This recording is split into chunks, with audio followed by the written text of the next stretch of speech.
नमस्कार दोस्तों। बिहार यूपी में एक कहावत है, देसी कहावत, गांव गांव में बोली जाती है, थूक कर चाटना। अगर बिहार से आने वाली खबर सही है तो चुनाव आयोग के बारे में यही कहा जा सकता है। वो चुनाव आयोग जिसने एक तरफा फैसला किया, तानाशाही रवैये के साथ लागू कर दिया कि बिहार के करीब 8 करोड़ वोटर्स, अगर एग्जैक्ट देखें तो बिहार के 7 करोड़ 89 लाख वोटर्स की नए सिरे से गिनती होगी स्पेशल इंटेंसिव रिवीजन के तहत, और उन वोटर्स से अपनी नागरिकता या अपने मताधिकार को प्रमाणित करने के लिए उन्हें दस्तावेज जमा करने पड़ेंगे। यह चुनाव आयोग ने फैसला किया। 24 जून से चुनाव आयोग ने ऐलान किया और उसके बाद बीएलओ को जिम्मेदारी दी गई कि घर घर जाकर वोटर्स के घर से वो मतदाता का उनका पहचान पत्र, परिचय पत्र, वो जो दस्तावेज चुनाव आयोग ने बताए हैं वो उनसे लेंगे और उसके बाद फॉर्म जमा करेंगे। और जिनके पास वो दस्तावेज होंगे, 11 में से कोई दस्तावेज जो जरूरी है, जिस पर मैं कई बार 4-5 बार वीडियो में बात कर चुका हूं, वही मतदान कर पाएंगे और वही नई वोटर लिस्ट में उन्हीं का नाम शामिल किया जाएगा। लेकिन अब जो खबरें आ रही है कि चुनाव आयोग ने रवैया लचीला किया है। चुनाव आयोग की तरफ से पटना के अखबारों में एक विज्ञापन दिया गया है, पूरे पन्ने का विज्ञापन। उस विज्ञापन में क्या कहा गया है और क्यों कह रहा हूं कि अगर चुनाव आयोग पलटा अपने फैसले से, जिस फैसले पर एतराज जताते हुए तमाम विपक्षी दलों ने चुनाव आयोग से मीटिंग की, चुनाव आयुक्त के पास मिलने गए, और इस बीच सुप्रीम कोर्ट में याचिका दायर हो गई है एडीआर की तरफ से, योगेंद्र यादव की तरफ से। 9 तारीख को सुप्रीम कोर्ट में उसकी सुनवाई है। सुनवाई से पहले बिहार से खबरें आ रही है कि चुनाव आयोग ने एक विज्ञापन दिया है और उस विज्ञापन में चुनाव आयोग ने अब जो मतदाताओं से कहा है कि वो बिना दस्तावेज के फॉर्म तत्काल भरकर जमा कर सकते हैं। बीएलओ को कहा है उनसे फॉर्म कलेक्ट कर लें। यानी चुनाव आयोग ने उन दस्तावेजों की जो लिस्ट बनाई थी, 11 दस्तावेज, जिस पर सवाल उठ रहे थे कि बिहार के बहुत बड़े मतदाता वर्ग के पास वो दस्तावेज नहीं होंगे, खासकर 2003 के वोटर लिस्ट में जो वोटर नहीं थे, जिनकी तादाद 2 करोड़ 93 लाख वोटर्स हैं, उनमें से लाखों वोटर्स छूट सकते हैं। यही सवाल लगातार उठाए जा रहे थे।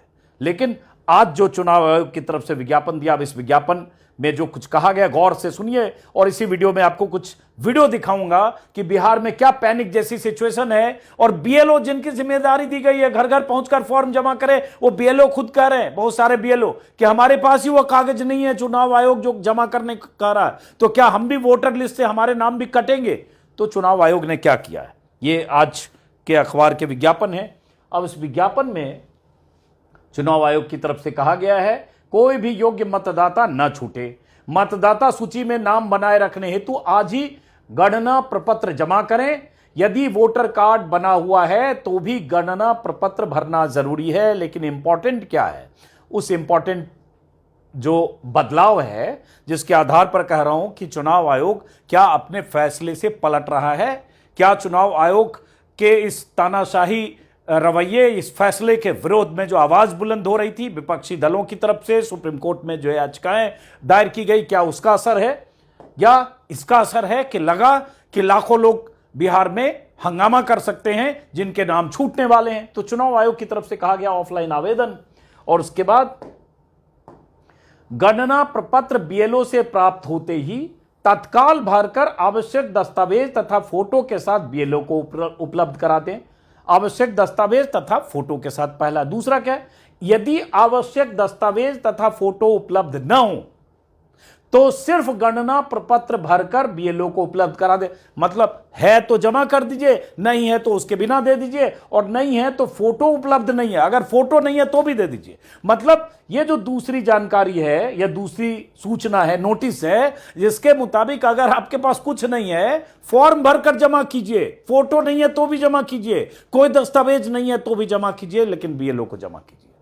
उसके पहले क्या कहा जा रहा था, बार बार कि आपको 11 दस्तावेज जमा करने। अब वो क्या दस्तावेज हैं और क्या बीएलओ कह रहे, क्या बिहार में वो लोग कह रहे जिनके पास किसी तरह की दस्तावेज नहीं, इसी वीडियो में आगे हम आपको दिखाएंगे, और किस तरह के मैसेजेस सर्कुलेट किए गए हैं बीएलओ को। हालांकि चुनाव आयोग की तरफ से अधिकृत तौर पर अभी तक इसके बारे में कोई जानकारी नहीं दी गई है कि चुनाव आयोग ने क्या अपने पहले के फैसले में बदलाव किया है। अधिकृत जानकारी नहीं है, विज्ञापन के जरिए, कुछ मैसेजेस के जरिए।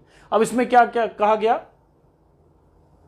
कि 1 जनवरी 2003 के अर्हता की तारीख क्वालिफाइंग डेट तक मतदाता सूची में दर्ज मतदाताओं को फॉर्म के साथ दस्तावेज देने की जरूरत नहीं है। ये पहले से आ गई थी बात कि 2003 के लिस्ट में जो हैं उन्हें कुछ देने की जरूरत नहीं है, जो 4,96,00,000 वोटर हैं। और 2003 की मतदाता सूची के लिए दिए गए लिंक पर इनरोलमेंट करें। यदि आवश्यक दस्तावेज उपलब्ध करा देते हैं तो निर्वाचक प्रबंधन अधिकारी ईआरओ को आवेदन प्रोसेस करने में आसानी रहेगी, और आवश्यक दस्तावेज उपलब्ध नहीं करा पाते हैं तो निर्वाचक निबंधन अधिकारी ईआरओ द्वारा स्थानीय जांच या अन्य दस्तावेज के साक्ष्य के आधार पर निर्णय लिया जाएगा। मतलब अब कह दिया गया कि अगर कोई दस्तावेज आप उपलब्ध नहीं करा पाते हैं, आप सिर्फ फॉर्म भरकर जमा कर देते हैं, तो ईआरओ जो होते हैं निर्वाचक निबंधन पदाधिकारी, वो जांच करके स्थानीय लेवल पर आपका नाम इनरोल कर सकते हैं। अब सोचिए, अब ये कहां से चले थे और कहां पहुंचे, कहां से चुनाव आयोग ने पैनिक क्रिएट किया और कहां से इस विज्ञापन में देकर आज कह दिया कि अब आप कुछ ना दीजिए, बस फॉर्म भरकर जमा कीजिए। ऐसी नौबत क्यों आई, इसको समझने की कोशिश कीजिए। ये एक मैसेज सर्कुलेट हो रहा है बिहार में, जो बीएलओ हैं, जो बूथ लेवल पे जिनका काम है फॉर्म कलेक्ट करना, हर बीएलओ को जिम्मेदारी दी गई है 1,000-1,200 फॉर्म कलेक्ट करने की। तो उनके व्हाट्सएप पर ये मैसेज आया, मुझे किसी ने पटना से भेजा है, मैं इसको ऑथेंटिकेट नहीं कर पाऊंगा, लेकिन मैसेज ऐसे आए हैं जिसमें जैसे लिखा हुआ इस मैसेज में, all DMs collect forms without documents also, form बिना डॉक्यूमेंट के कलेक्ट कीजिए। Ensure maximum forms are collected, ये इंश्योर कीजिए कि अधिकतम फॉर्म कलेक्ट किए जाएं, क्योंकि इसको अपलोड करना है और नंबर दिखाना है कि बिहार के जो 8 करोड़ वोटर से आप लोग हल्ला कर रहे हैं कि ये 26-27 दिन में कैसे होगा, और ये देखो हमने करोड़ों वोटर्स के फॉर्म जमा कर लिए, तो नंबर दिखाने हैं। तो अब जल्दी फॉर्म जमा करो, कुछ नहीं है तो भी जमा करो इसी में, so that we can ensure maximum number of voters on draft publication. ये इसलिए जल्दी कलेक्ट करें ताकि ड्राफ्ट पब्लिकेशन पर मैक्सिमम नंबर ऑफ वोटर्स को हम दिखा सकें उस लिस्ट में। उसकी एक टाइमलाइन है, SIR की एक टाइमलाइन है, स्पेशल इंटेंसिव रिवीजन, गहन पुनरीक्षण, मतलब विशेष गहन पुनरीक्षण मतदाताओं के लिए, उसकी एक टाइमलाइन है। उसके बाद है on draft publication, documents can collected afterwards, मतलब डॉक्यूमेंट्स बाद में कलेक्ट किए जाएंगे। अब यहां फिर पेचीदगी है कि क्या फॉर्म आप भर देंगे, फॉर्म आप ले लेंगे, फॉर्म आप अपलोड कर लेंगे, आप रिवीजन के साथ उसको पब्लिश कर देंगे, उसके बाद कब उसके डॉक्यूमेंट लेंगे और कब ये डॉक्यूमेंट कलेक्ट करेंगे, and uploaded through BLO dashboard, और उसके बाद बीएलओ डैशबोर्ड के थ्रू अपलोड किया जाएगा। बीइंग डेवलप्ड, ये अभी डेवलप हो रहा है। अब ये भी देखिए, बीएलओ कोड का डैशबोर्ड ये अभी डेवलप हो रहा है। अब सवाल ये उठता है, बिहार में चुनाव 4 महीने बाद है, ये चुनाव के ठीक पहले 26-28 दिन में बिहार के 8 करोड़ वोटर्स के घर घर जाकर उनके फॉर्म कलेक्ट करके, और ये करने की जरूरत क्या थी? सवाल यही है। इंटेंशन संदिग्ध है, विपक्षी दलों को आशंका है, क्या आप एक तरह से नागरिकता प्रमाण पत्र इस तरह से जमा करना चाह रहे हैं और उसमें आप वो सर्टिफिकेट चाह रहे हैं जो किसी के पास होता नहीं है, ज्यादातर लोगों के पास, और Aadhaar, ration card, driving licence, voter ID सबको आपने खारिज कर दिया। तो आपका इंटेंशन यह है कि इस बहाने बहुत गरीब, गुरबे, पिछड़े, दलित, ऐसे समाज के लोग जिनके पास ये कागज सर्टिफिकेट ना हो, इससे छूट जाए, खासतौर से उसमें बड़ा तबका मुसलमानों का भी, और ये एक मकसद है, इसलिए सुप्रीम कोर्ट में याचिका दायर की गई। अब चुनाव आयोग का पैनिक देखिए, जब ये हंगामा शुरू हुआ, विरोध शुरू हुआ, लगातार सोशल मीडिया पर आवाजें बुलंद होने लगी, सुप्रीम कोर्ट का दरवाजा खटखटाया, तो चुनाव आयोग से इस तरह का, चुनाव आयोग या जो भी अधिकारी उनकी तरफ से बीएलओ जो हैं उनके ग्रुप में, व्हाट्सएप ग्रुप में ऐसे मैसेजेस सर्कुलेट हो रहे हैं। हालांकि फिर मैं कहूंगा, इसको मैं ऑथेंटिकेट नहीं कर रहा हूं, लेकिन बीएलओ को जो मैसेज गए किसी ग्रुप से हमें मिला है। उसी तरह के ग्रुप मैसेज ये हैं, documents can be collected later and uploaded afterwards. जो भी फॉर्म्स बनाते हैं बस इन्यूमरेशन फॉर्म्स फिल्ड करके अपलोड कीजिए अभी with signature. BLO already know 90% of their voters, मतलब यह भी कहा जा रहा है बीएलओ 90% को जानते हैं, बाद में चेक कर लेंगे, बाद में जांच कर लेंगे, अभी दनादन आप फॉर्म लेते जाइए। Apart from dead and permanent migration, upload all forms. जो परमानेंटली माइग्रेट कर गए या डेथ हो गए, उनके अलावा सारे फॉर्म जमा कीजिए। यह पैनिक बटन चुनाव आयोग का दबा है।